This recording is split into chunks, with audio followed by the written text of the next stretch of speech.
There we go, perfect. My sleeve. Ah! Where Winds Meet is a game that I've had my eye on since its release last month. So when they reached out to sponsor a look, I decided to try it out for a couple of hours to make up my mind. During those couple of hours, I threw a horse in a tree, experienced a small child trying to kill me, help! And got attacked by geese, leading to me being arrested only to find another goose in the jail waiting to finish the job.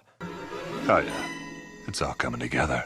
With those events only being a sample of the bonkers yet surprisingly captivating experiences this open-world free-to-play game has to offer. What is happening right now? But before anything, we must of course find our feet. Playing through the intro of seeing a young warrior being chased down by enemies, and Legolasing his way into the tutorial area, we get introduced to the game's very Sekiro-esque combat scheme, using parries to deplete enemies' poise to get in huge damage, and using weapon abilities to whittle down enemies' health. Following this, we are then given access to Where the Wind's rather creative character creator, that interestingly lets users record their own voice and upload pictures to use as a template for the game when generating a look. With this, as you can imagine, something I spent far too much time doing, while also leading to some rather strange results.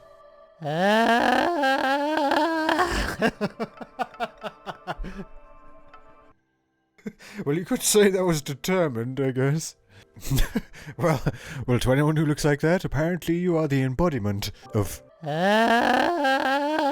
enough horsing around. This journey needs a serious hero for such a harsh and unforgiving world. So of course, we must call upon the aid of Globbits, a man that maybe two of you remember from my mere 4 review. And a man clearly up to the task, while also oddly looking a little like that goblin picture of Andrew Tate. Finding our hero now out in the world, we meet Ruby, a small child that yearns for adventure. You promised we'd go to the General Shrine. Oh, sorry about that. I was apparently too busy chewing on my own chin. That also has a nasty habit of tricking Globbits into picking up poison plants. You're just gonna leave the flowers alone? Are you gonna faint? Help! This child is trying to kill me! Help!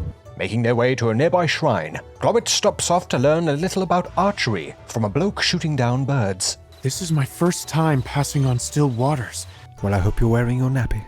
With that not being the only opportunity to learn new skills, as just down the road we meet a fellow who talks through the art of Tai Chi, the super tranquil, stress-reducing, low-impact art of launching a bear into the rocks like a Bear Grylls shot put. With a couple more skills under his belt, Globbits then arrives at the shrine for another chance to refine his combat skills of both dodging and deflecting, seeing that there are both standard and assisted modes to help players land their counters when throwing down, with me going with turning the assists off, due to me being a sweaty tryhard. Managing to offload the child on what I genuinely hope is truly her uncle, Globule explores around a bit, finding both a full-on cave to work through and explore for some nice jumpstart of resources, as well as various containers around the shrine containing currency and enlightenment. Well, I know one thing. The Buddhist monks are going to be pretty pissed when, after spending their whole life trying to find enlightenment, finding out that the whole time it was in fact in this box. With this being a resource we use to upgrade our skills, while getting a true treat seeing what old Globbits would look like in some of the alternative costumes. Well, we have Let Me Solo Her. Now we have Let Me Faceplant. The upgrade and weapon system, of course, being something we'll talk more about a little later on. Now alone, Globbits makes his way to the local settlement, stopping to talk to a bloke who is busy enjoying a drink. And that's not the only thing.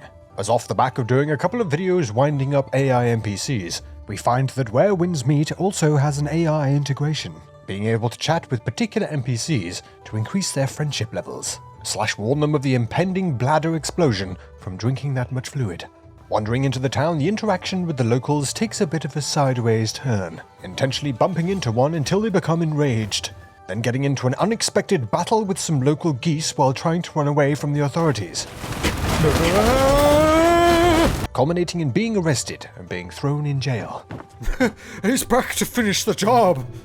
Where Winds Meet has a variety of mechanics focused on interacting with the environment, as we will see. But for now, we pass the time assigning some skill points, and once serving the sentence, head back out to attempt to smooth things over with the Goose Triad, by using the game's healing skill to play a Hearthstone-style card game to treat the goose's ailments.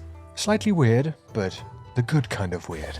Turning something that usually boils down to increasing numbers and pressing a button into something that takes much more consideration, with this of course deepening and requiring more skill further down the healer profession the player goes, something Globbits will later focus on. But for now, finishing up healing this poor animal to surely square things off with the geese. Exploring further and getting a look at some more of the locals. Okay. Another town is reached, and those scantily clad joggers are explained somewhat, after seeing that they are disciples of the Well of Heaven, when finding out about the game's sects, groups that the player can join and begin earning reputation with each providing their own weapon skills and skill moves to try out, and completing missions for currency to spend in their respective shops. There's even a code for each of them that players must follow, and can even see those that have strayed from the ways in the menus, with menus being something that in this game can be a little bit overwhelming, having so many modes and mechanics, feeling a little overwhelmed no matter how much enlightenment I pull out of these boxes, with the game going into a whole lot of detail around so many things right from the rip. Well, where winds meet, I have to say that you are the first game I've ever seen that's had a codex entry dedicated to chairs. Although thinking about it when it comes to Globbits, I feel these things may need pointing out, if his ears weren't doing enough of that already. Working through the story, which I won't spoil, we eventually worked up to the first of the game's boss challenges, which had a very Souls-like feel, with flashy attacks and some quick dodging, to go with easily the most satisfying sounding parry I've ever heard in the video game. With these battles having a range of difficulty modes, and of course can be completed solo or with some buddies. There are also roaming open world bosses to challenge too, that again are no cakewalk, but can have the difficulty reduced for anyone that wants a more chill experience. After now making it much further into the game, can say that they are consistently challenging, even if you aren't an idiot like me, and forget to equip your best gear when taking on the harder versions. Finishing this boss battle only to realize that I hadn't equipped any of my new gear and was attacking her with the equivalent of some chopsticks. Oh. For fuck's sake. With the boss battles for me being one of my favourite features for sure, getting to take on harder versions of each fight after the first completion by returning to the boss arena. With this one, interestingly having a bloke here that you can use to change your appearance too. With of course Globbits being perfectly dashing already, we instead get a look at some of the other player creations, which are absolutely insane, while also showcasing the true power of this character creator, getting to see some disturbingly accurate creations, along with completely putting me to shame with some of the most cursed I think I have ever seen. Globulations now with some experience breezed through the trial, unlocking the next set of levels, and with it some tasty new gear, as he set off back into the world, this time just to explore and see what he could get up to, beginning by first getting some faster travel, buying a mighty steed from the market. At least that's the story he's going with, when in reality simply ran up to a poor bloke riding past, nicked his horse and galloped away giggling. The Globutron found a whole host of things to do out in the world. Side quests that are frequently just as good as the main story quests, getting to explore some incredible looking locations, and experiencing stories that genuinely made me want to track them all down.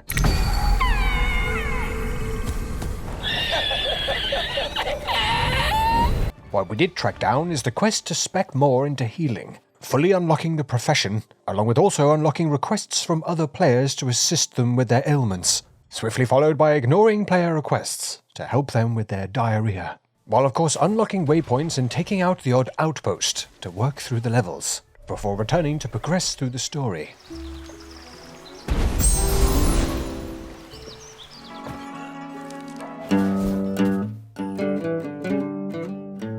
"30 seconds ago, I was doing a story mission. Now I'm a dog sat at a table playing Mahjong. Game of the year." Not before long, the first major part of the story was completed, and Steve Globbs was able to explore further into some of the game's other zones, while of course scaring the shit out of most of the population in the process, getting to visit the huge Kaifeng city to explore, ticking off side quests and fast travel points, while dashing across the rooftops, of course taking time now and again to dip back into the main story. Now, I invite a hero to test the truth of this treasure. All of Kaifeng's underground trade is under my command. Good lord. Now, much further through the levels, Glob Dylan decides to see what other activities he can get up to. First diving into the game's ranked PvP arena, which interestingly ties into the sect that he had recently joined. Just as fast-paced and intense as the boss fights, using a mixture of player and weapon abilities to get an in for big damage combos, and something I can see being highly rewarding. From the ranking system, the unlockable skill tree associated, as well as the various items you can get from taking on each other. Most likely something I will end up sinking a lot of time into at least. A game like this, even though it has a strong single-player side, of course shines brightest when jumping in with others. So Globbert Plant switched over to the multiplayer mode, to be transported instantly into a bustling hub, seeing all manner of players gathered together showing off their moves, dancing, or just chilling out, with some of the most bonkers player titles I have ever seen. I'm sorry, birth suffering eradicator. Well, alrighty then. Opting for a less bustling multiplayer experience, I employed the help of my friend Jess, easily jumping into a session together for the inevitable. Let me see if this works. My God. Oh my God. What? How dare you? Jumping into co-op, there's a whole host of activities to get stuck into, both out in the open world and via the multiplayer menus. It was nice to be able to easily jump into some boss battles or disturbing the public once more with a spot of dancing. And Globbits looks so cursed. With it all themed by and well worked into the game's setting, especially nice considering the protagonist you play as isn't some almighty chosen one, helping the believability of player interactions like this, making you feel like you're actually part of the game's world. Oh, it's like they knew we were here. While truly enjoying this experience, like with any game, there are some more grating edges to where wins meet. With so many modes, mechanics, currencies, and things to do, the game can get quite overwhelming, especially with its UI, with a constant barrage of so many things leading to a bit of analysis paralysis, not knowing where or what to focus on next. I would have tried! Let me! From a technical side, the game for the most part runs very well and looks fantastic. Playing the DX12 version, however, I did notice some pop-in from time to time, as well as quite a significant drop in frame rate when in some of the busier areas of the game, such as Kaifeng City, which can be put down to its density, and seems to impact the DX11 version significantly less. But would be cool to see if these high-density areas can be smoothed out, since so much of the open-world gameplay runs so well. With regarding the optimizations, I have been told by the development team that they are currently in the process of optimization, so we'll hope to see some improvements in the near future.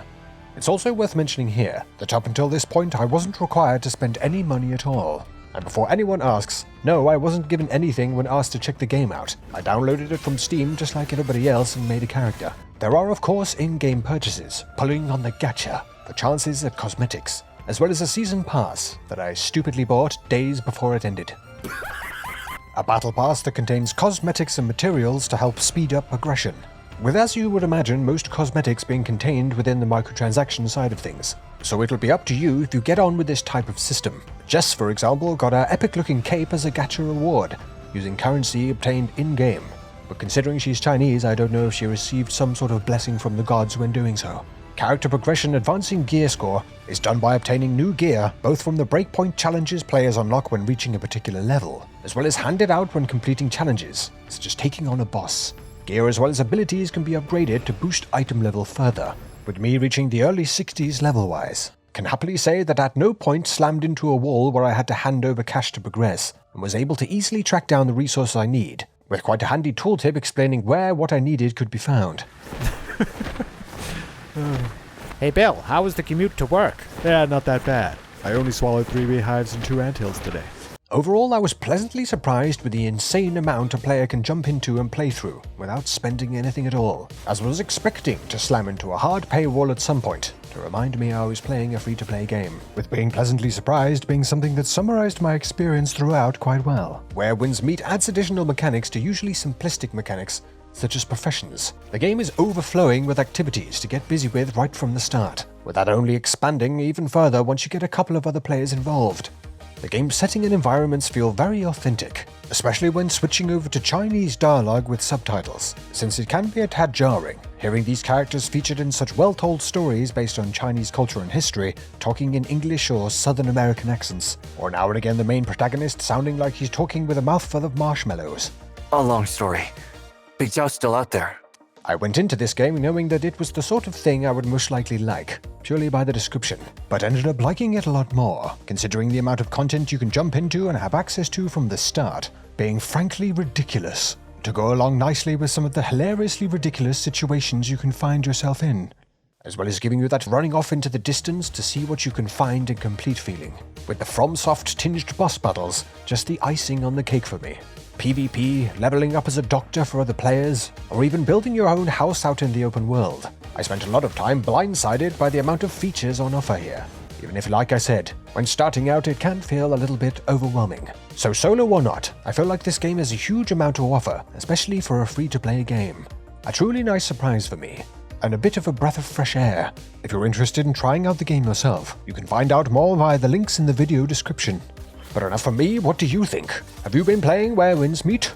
As always, I'm keen to get your thoughts down in the comments. Please drop the video a like if it was to your liking. Subscribe for more as I am nearing completion of the next, much longer video. Huge thank you to my glorious patrons, Everstone Studio for sponsoring the video, as well as of course Jess for helping me out with the multiplayer bits, and putting up with my nonsense. If you're interested in catching one of her Twitch streams, you can find the link down in the description.